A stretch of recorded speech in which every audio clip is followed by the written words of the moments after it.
explore the snowy mountain too? You scared me. Please, don't scare me like that. I was giving my research report some much-needed consideration. But you were just standing over there, staring into space.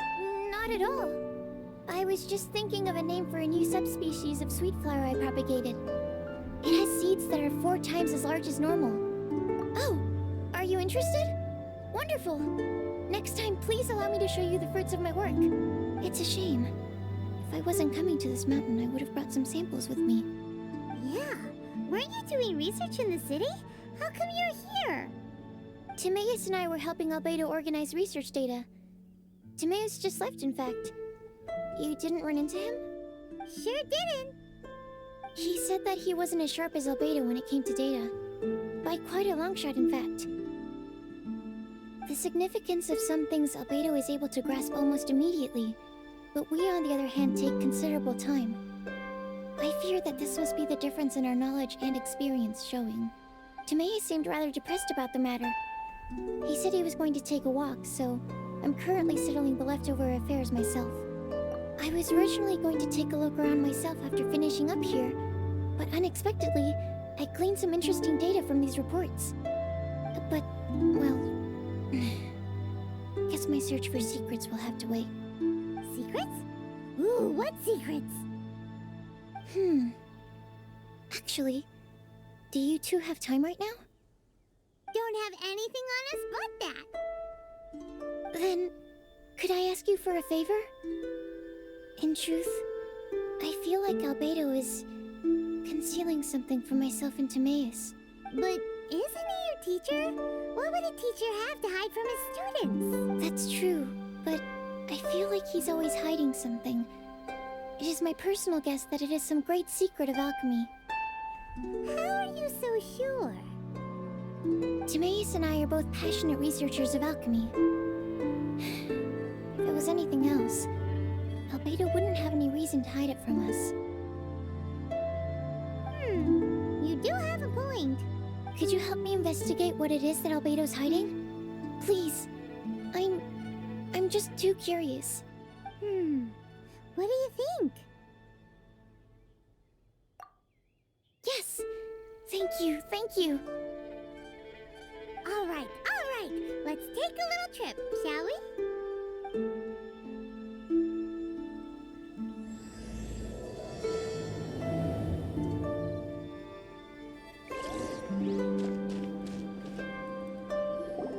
Albedo!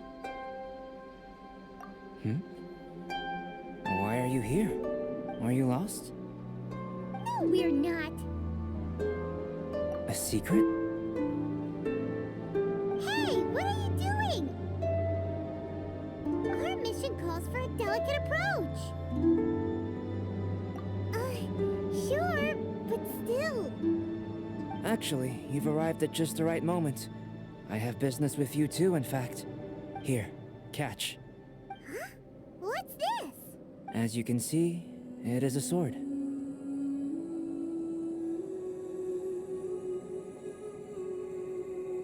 I did not make the sword. However, I did add some alchemical touches to it. Would you like to try it out? My research indicates that this sword has some unique properties. Only you can use it. But I need to gather data from it quite urgently. So, could I bother you to use it in battle? Wait a second. How can there be a sword that only one person can use? Very astute of you.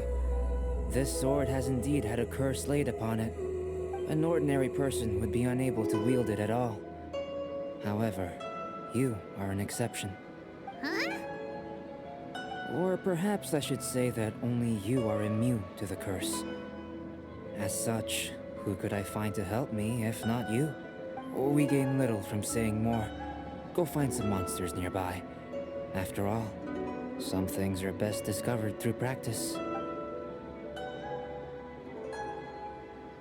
Give it back, you thief! Treasure hoarders? There are treasure hoarders in a place this cold? Enough talk! Hand it over! Watch out!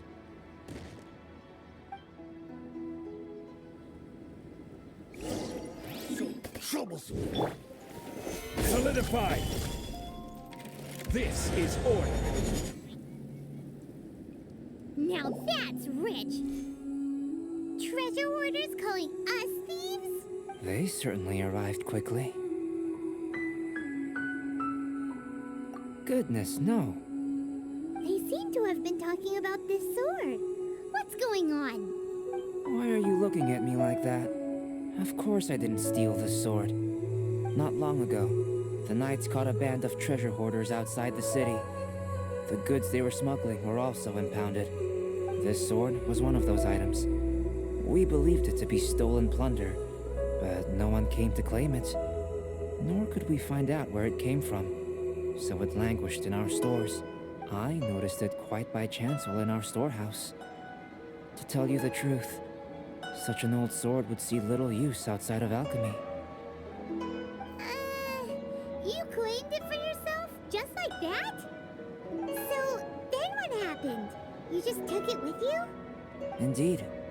And I initially intended to perform some experiments on it, but I unexpectedly discovered its true origins in the process. This ancient-looking weapon once passed through the hands of a now-deceased blacksmith. It is a legendary, magical sword. A magical sword?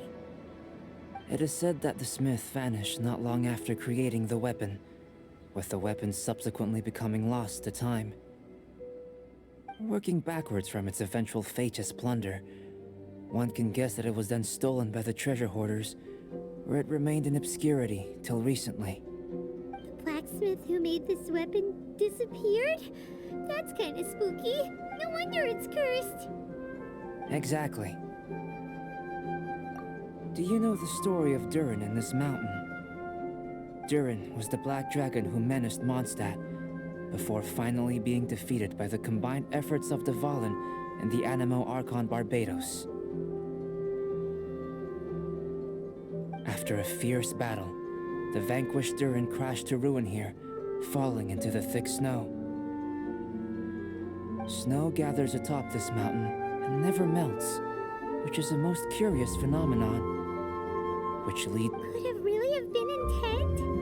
Perhaps this place was chosen as a gravesite precisely so that the snow's power could seal the corrosive toxin coming from Durin's body.